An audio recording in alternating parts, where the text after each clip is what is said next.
Strings. You know, what's very characteristic and really fundamental of any programming language is the ability to work with quote unquote strings of characters. In other words, just character data. So the difference is how Java deals with character data versus other programming languages.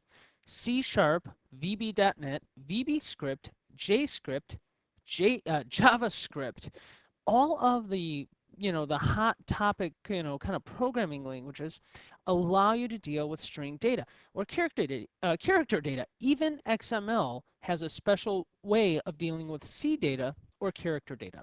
Now, what I want to start off first doing is define strings for you and let you understand and start laying out for you what a string is in the world of Java, because it's a little bit different in Java than it is in other languages. Then I'm going to show you how to create and start working with strings. And if if you're really serious about Java, which you obviously are, you're going to hear a key word called immutability. If you look at the root, or not the root of it, but a part of it, I should say, you see mutability or maybe mutate in there. So immutability. We'll talk a little bit more about that as I explain the features of Java strings. Now, once we have the basics of creating strings and understanding how strings work, then I'm going to give you some handy methods or behaviors that strings have in Java. Then what I'm going to do, the last part of it, is I'm going to introduce you to another class called the string buffer class. So let's go ahead and jump right into starting to work with strings. To begin, I'd like to just start with a pretty basic class. And let's create a class called public class string demo1. And I'm going to use this class to kind of define for you what a string is, as well as how to start to build and use them. So public static void main string, you know that's an array of strings called args. So you've kind of seen strings in action a little bit already, and now we're going to build off of that. So I'm going to save that, and I'll save that in my C Java strings directory, and we'll call this string demo1.java. String demo1.java. And you know what? Let's just compile it to make sure we've got the name correct and everything is working. All right. We've already taken a look at how we can declare and work with several variables. Like we can create a variable of integer. Int my age, okay, and I'll put equals 33. Or Boolean is funny, and I'll put true. I could create various different types of variables. Remember, there are 8 primitive data types that we've taken a look at, and they're mostly numeric. But what if I have some kind of information like Jenny? I want to store the name Jenny. Or I want to store something like employee. Notice how I'm putting that around quotes? Well, that would be an example of a string. String is any set of characters, A, B, C, D, E, F, G, inside of quotes. And because they're inside of quotes, they are considered to be what's called literal. That means that this set of string of characters is literally this set of string of characters. So it's locked down. So if I were to put a space in there, or maybe like a dash, that would all be part of the string, the space and the dash. It's part of what it means that it's a literal set of string characters. Now, a string, believe it or not, is very powerful in Java because each one of the characters in a string is actually represented by a single 16-bit Unicode character. And Unicode is a lot larger than ASCII characters.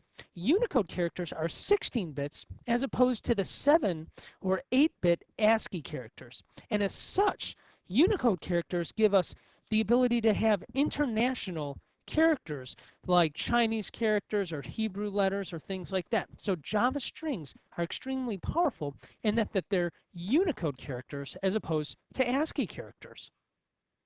If you haven't already known this, let me kind of let you in on a secret about Java. Java is a full-featured object-oriented programming language. And in a few more titles from now, you're going to be spending a lot of time with me understanding just exactly what objects are and what does it mean to be object-oriented. But I want to kind of give you a sneak preview as to what objects are. And the way we're going to do that is by talking about strings, because in Java that is, strings are actually objects. And as such, we use a special operator called the new operator to quote unquote instantiate a string. So I could go ahead and create a string like this. String my string equals a new string. Okay? And that allows me to create a string. And then to assign the string a value, I could say my string equals hi, everybody. And then I can go ahead and put it to standard output, system.out.println, my string. Okay, so let's go ahead and compile that, and we'll run it. So it's very important to understand that strings are not just any ordinary type of variable. Strings are objects in Java, and you're going to see how that starts to play out. So here I created on line number 6, I instantiated a string. Now, on line number 6, I didn't give it an initial value, so it's null or just pretty much empty at that point. As a matter of fact, I'll go through and I'll show you what happens if I print it out. On line number 7 here, I went ahead and gave it a value. And then on line number 9, I'm using it and I'm calling the value. So you could see it saying, hi, everybody. What I'm going to do is I'm going to comment that line out. And I'm going to use the single line comments, and I'm going to go ahead and compile it. Now, something is going to happen that's interesting because I'm operating inside of the main method. Let's go ahead and compile it, and now let's go ahead and run it. So I'll say run Java application. And you can see nothing is happening. There is a little bit of space there, but it's an empty string. It's basically null, nada. All right? So that's how we go ahead and create strings.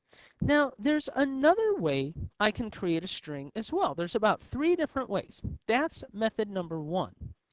Let's do method number 2. So let's call the string 1, my string 1, my string 1. Okay. Now what I'm going to do is I'll create a string, my string 2. String my string 2 equals a new string, and I'll say CBT nuggets rock, which I do think that. All right, let's go ahead and do a system dot out dot println my string 2. All right, let's compile it. I'm going to get a little fancy on you. See this? Tools, compile is control 1, run is control 2. And after a while, you get really quick on this. You'll just be like control 1, control 2. So I'm going to start using the key control 1, control 2. All right, so here we can see that I went ahead and I created my string 2. And I'm using CBT nuggets rocks inside of the parentheses surrounded by quotes. Notice the space is included, even in the hi everybody example, in my string 1. Notice I have the comma space and then the capital E, comma space capital E. Here in the CBT nuggets rocks example, I also have a space, okay? So that's the the second way I can count, trust me. And if not, I'll write a Java application to count for me. All right, here's the third way. String my string 3 equals I love CBT nuggets. Okay? And I'll put a semicolon there. Then I'll come down here and I will do a system.out.println my string 3. Control 1, compile that up, and then we'll do a control 2. So control 2. And here you can see shortly here that I am still printing out a string. So on line number 11 here, I am also creating a string. So there are various ways of creating strings. And later on, as we start going through the course, you'll see I'll use different methods depending on the different scenarios. And of course, I'll go ahead and point that out. Now what I want to kind of get into is something about the fact that strings are immutable. That's something you're going to hear a lot about in the Java world.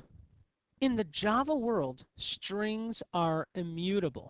As a matter of fact, as you get into .NET, you'll see some familiarities there too, but let's focus on Java. In the Java world, strings are immutable. Now, you might see, and I hate to bring you back to your horrific days of grammar and word derivation, but let's just take a look at the word immutable. I-M-M-U-T-A-B-L-E. I think that's how you spell it, immutable. And what I want you to see is you have mute, kind of like for mutate, and im for not, right? In other words, strings cannot mutate. They cannot change their value. Once you have created a string and given it a value, that value is unable to change. And you could think of it as just captured and frozen solid as it's in ice, okay? Now, here's the interesting thing. If you remember, strings are objects, and the string object is immutable, but the referencing variable is not. So let me kind of introduce you to some of the weirdness and some of the cool features that you get involved with when working with objects in Java, especially string objects. All right. The good news about this stuff here, folks, is just so you know, is if you plan on taking the Java programming exam, the Java programmers exam, you don't need to know about strings to the detail that I'm kind of showing you, but this is kind of real world because you'll be programming with strings a lot, so it's good to understand how they work. I'm going to create a string called S1, and I am going to assign that the value of CBT nuggets. And I'm going to put even a space in there, okay? And I'm going to do a system.out.println of S1. Let's print the value of S1. I'm going to do a control 1 and a control 2, and I'm thinking nobody is pretty surprised by what just happened. All right, now let's start having some fun. String S2 equals S1. Now, an interesting thing is going to start to happen here because, believe it or not, what I did was I created a second reference variable that is referring to the same string. You see, strings in any programming language can take up a lot of memory, and you're going to use them a lot. So what Java does, what the Java virtual machine does, is it creates a pool of strings, if you will, to go ahead and manage memory a lot better. So object speaking, S2 and S1 are basically pointing to the same thing. So if I change this to an S2 and I compile it and then I run it, I don't think there are any surprises there. Now, you have to understand there is an interesting thing happening in memory. All right, so now what I'm going to do is I'm going to change this back to S1, okay? Change that back to S1. And let's go ahead, and I'm going to come down here, and I'm going to say S1 equals S1.concatenate, concat, which is a method of the string object, which allows me to append information to it, or more text, and I'm going to say rocks. All right, let's compile this and run it. And you can see that I've got Java rocks. Now, what's very interesting here, is that what happens underneath the hood, because strings are immutable, and I said their value cannot change, what happens is S1 now is pointing to a new object in the memory heap. That S1, although the code looks like it's the same, it's actually not underneath the hood. All right, now what I'd like to do is take a look at some handy methods of the string class. Now, what is a method? You might be hearing this term for the first time. It's certainly one of the first times I'm mentioning it. A method is a behavior that is connected to an object. Objects have behaviors. Methods do things, okay? Attributes, as we'll learn here in a little while, describe the objects. They're like properties. All right, so let's start out by creating a string. So string S1, and I'll say it's CBTNUGGETS rocks. All right, and a good little handy method is called the char at method. And basically what it does is it allows me to find a specific character in a string and tells me where it is. So system.out.println, and I want to go ahead and print out s1 dot char at position 0, 1, 2. So let's take the fourth position. What character is at the fourth position? So let's go ahead and compile it, and we'll run it, and it is U. Okay, so look at 1, 2, 3, 4. Wait a minute. At the fourth position is an N, not a U. One thing you have to get used to here in Java is that everything in Java is zero-based. So it doesn't start with 1, it starts with 0. 0, 1, 2, 3, 4.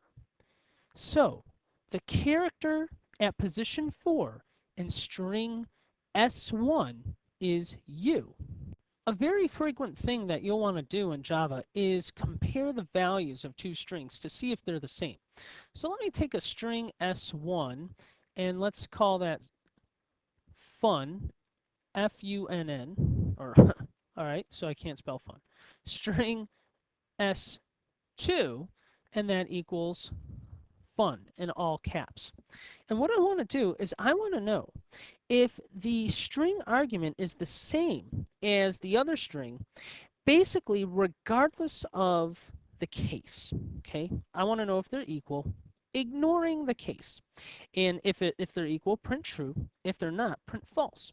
So let's do this. System.out.println, print line, and I'm going to say, does S1 dot equals ignore case, and I'm going to examine S string S2. Okay, so I will compile that, and I forgot my little semicolon there at fun, so we'll try again. Compile it, and I'll run it, and you can see it is true. Irregardless of case, S1 and S2 are the same. Now watch this. If I go ahead and change this to my horrible misspelling of the word fun and add another N in it and compile and run it, now you can see it is false, okay? The value is not the same, regardless of case. Something else that's extremely common to do, which you might be finding yourself doing pretty frequently, is determining the length of a string. So let me create a string, a long one. String S1 is CBT nuggets is the best training in the world. And I'm not just saying that because I do it. I think it's very good training. System.out.println S1.length. The length method of the string class returns an integer to me, and that integer tells me exactly how long it is. This string is 45 characters long, and yes, the spaces count. Now, when you are counting the length, it is not zero-based. Let me show you. Let's create a string. Let's just change this to 1, 2, 3, 4. Okay? So I will compile that, and I will run that, and you can see we have the length of 4. I know it can be a little bit confusing, but it makes sense. Hey, if you're going to find out how long something is, the first position in the string is 1, right? The first position in the string is 1, and so on. Two other handy methods allow you to jimmy the case of your strings. So if I do a string s1 and I say Java rocks, and I do a system.out.println s1.to uppercase and system.out.println s1.to lowercase, guess what's going to happen? Hey, if you figured that out, Java's pretty straightforward and easy. And you know what? I think after a while, you will start to see that as the case. Let's see what kind of mayhem we got ourselves into here. Let me line that up if I can. All right, so what do? I created a string s1, Java rocks. It's in various cases, uppercase J, all lowercase here, uppercase R, all lowercase here. What I did here is I did a 2 uppercase, put it all in upper, and I did a 2 lowercase. Let me just give you kind of a real world kind of a comment here. When you take in somebody's password, let's say, you see Java is a case-sensitive programming language. And if you're taking input and you just want to kind of simplify your life and you want to compare the values of strings, it's very common just to make everything uppercase or everything lowercase because that allows people to input information in any kind of case they want. And if you're not interested in the case of something, let's say you're creating an application where the password is not case sensitive, just make everything uppercase or make everything lowercase. A good question that comes up at about now is, how in the world do you know all the methods of the string class? How am I going to remember all that stuff? Well, let's start by examining a very, very critical website, java.sun.com. This website is going to have to become your best friend as a Java developer. Let's go ahead and start taking a look at the documentation. So I'm going to go to reference section here over the side, and I'm going to click documentation. And I want the Java 2 standard platform because that's what we're using right now is the standard platform. And I'm going to come down here and I'm going to look for the standard edition documentation. And we're using 1.4.2 for right now. So we can look at the solution developer kits or the API documentation. And that's what we want. So I'm going to say view in English, unless you want to see what it looks like in Japanese, which would be pretty interesting, I guess. But I've never looked at it in all the years I've been looking at this website.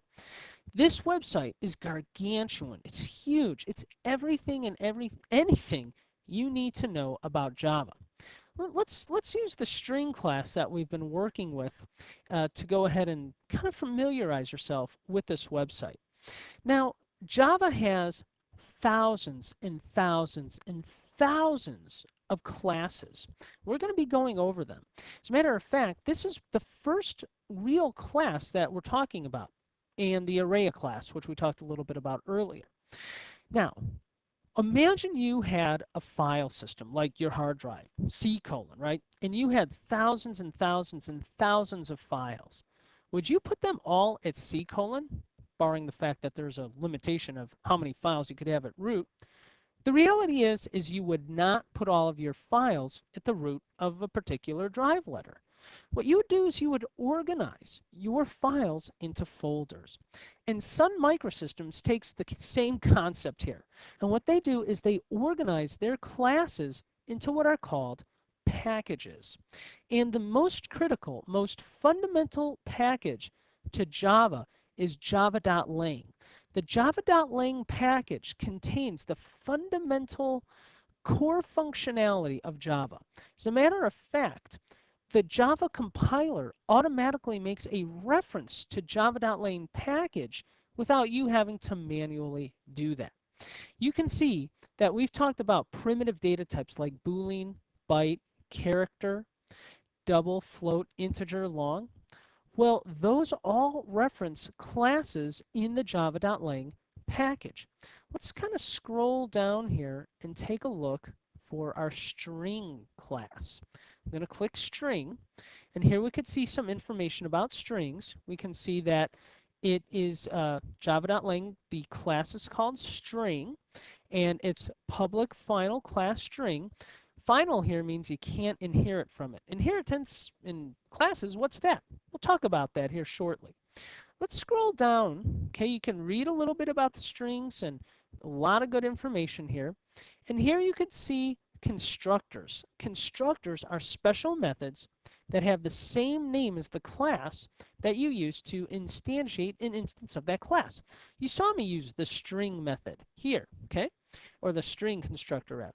Let me scroll down a little bit and let's take a look at methods. For example, you saw me use char at or character at, and you have to put in an index. Remember I used character at and I put number 4 in there? It takes an integer of an index position in your string. You saw me use string, the concat. Now this is what's interesting. Remember when I told you that when you concatenate a string, it actually creates a new string? You see all this information along this column? This is the return of the method, what the method kind of kicks out. Character at returns a character, so when a data type of char. So when I did character at 4 and it said u, it returned u of type char. When I concatenated my string with another string, it returned a completely new string. Another method we used was equals ignore case, which return true or false. Okay, so you could come through here and you could play with a ton of these methods. They're really good, and during the course I'm sure we'll be taking a look at other ones. Here's the length method, which returns an int. Okay, let's take a look at what to upper and to lower returns. When we look at that, to lowercase returns a string altogether. To uppercase returns a string. Okay. Now, using strings, as I said, they're immutable. Strings don't change their value. And if you start messing around with the string methods that you just saw here, you're going to start creating a lot of string objects. And then once you start manipulating those string objects, you're going to have a ton of what are called abandoned string objects in your string pool. And that's just not okay, because that could really potentially cause some lag in your application's performance. So what we have is we have the string buffer class. The string buffer class should be used if you're going to be modifying your same strings over and over again. So let's go ahead and take a look at some examples on how to use the string buffer class. The string buffer class is really similar to the string class, except that one, you create a string buffer when you are creating your string buffer object, and two, it's immutable. So I'll go ahead and create a string buffer, new string buffer, and we'll say CBT nuggets. Okay, and I've got a string buffer. And let's just kind of do a system.out.println SB. So let's take a look at what that does for us. So I'll compile that, and we'll go ahead and run that. Okay, and you can see CBT nuggets. Probably not, too much of a surprise there. But now what I can do is I can go ahead and say sb.append, and I'll do a space rocks. Okay, now, yes, the string class had an append method, but it returned to me an entirely new string, an entirely new string reference, a reference to a new variable in memory. Here, what's happening with the string buffer is something a little bit different. And I'll show you that here, because what I want to do is kind of go out to the documentation, and let's take a look at the string buffer class, and you can read it. Here's the constructors for it. And we have append, and this takes the information and in itself returns a new string buffer. And you can append booleans, characters, an array of characters. You can specify an offset. I mean, look at all the things that you can append. You can see by the methods alone in the string buffer class that it is built for mutation. You can search them. That's what the index of methods are. You can insert information or data into there. So we can go ahead and try that. Let's create a string buffer here. Let me close this out. and I will create a string buffer of CBT nuggets, and let's insert, let me clear this out. So I'm going to say insert, and the insert method takes two arguments. The first thing is the offset. Basically, where do you want that to happen? Where do you want that new data to be appended? Okay, so I'm going to kind of do offset of 4, and we're going to append a couple of dashes. So dash, dash, dash, dash, dash, several dashes rather.